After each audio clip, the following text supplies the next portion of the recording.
For the latest on the preview of the president's State of the Union address, we want to go out to our congressional correspondent, Kilmany Dukehart, live for us on the Hill. And she's actually you're at a Republican House media event, I guess, Kilmany, ahead of the speech, which is slated for 9 p.m. this evening. That's right, Bianca. We've been speaking to lawmakers at this event, and joining me now is Congressman Jim Jordan, who I have the privilege of speaking with. Congressman, we appreciate you being here.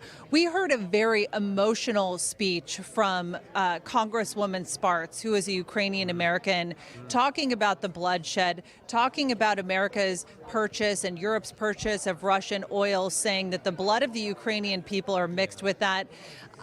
Talk to me a little bit about how Republicans plan to lobby measures in Congress to support Ukraine in this, particularly maybe with air defense. Well, I think, first of all, the logical thing that needs to be done is we need to open up oil and gas here in the United States. I mean, that's the Keystone Pipeline, that's ANWR in Alaska, that's leasing on federal lands. All that needs to happen.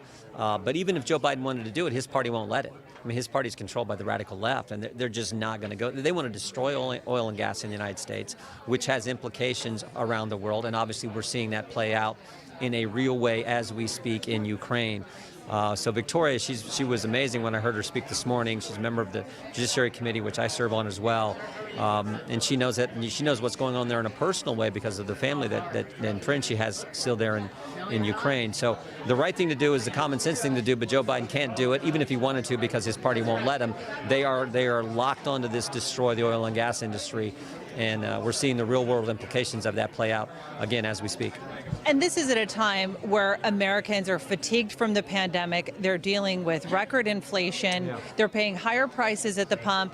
What do people need to hear from the president this evening in terms of seeing some light at the end of the tunnel when it comes to this crisis? Again, and I get no satisfaction in saying this, what we need is for Joe Biden to reverse course and go the other direction on every policy, because everything they've done has been a disaster. I mean, literally, we went from a secure border to chaos. We went from energy independence to the situation we just talked about, where you got the President of the United States begging OPEC to increase production. We went from relatively safe streets to record levels of crime.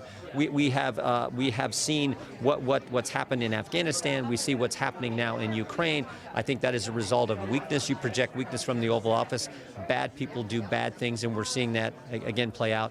And I haven't even got into what they've done with our First Amendment liberties. So this has probably been the worst first year of any presidency, certainly in my lifetime.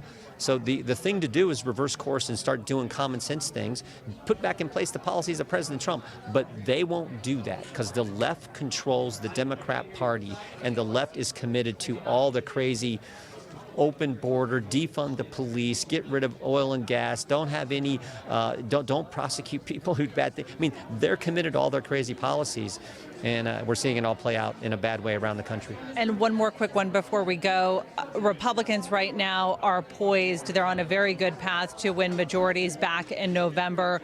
What assurances are Republicans offering the American people right now in terms of dealing with the issues that you're talking about, whether it's rising crime in American cities or inflation? What are you proposing right now to mitigate some of this? Well, first of all, we should never get overconfident, but we should campaign in a confident way, go talk to the American people, tell them what we're going to do. If in fact they give us power, we should do what we said. So that means we should come in here, we should fight, we should pass a border security bill. It should be one of the first bills we pass. Joe Biden won't sign it, but we should show the country, here's what we will do if in fact we also win the White House in 2024 and help. What we do is help frame up the 2024 presidential race. When I think President Trump's going to run, I hope he does. I think he's going to win.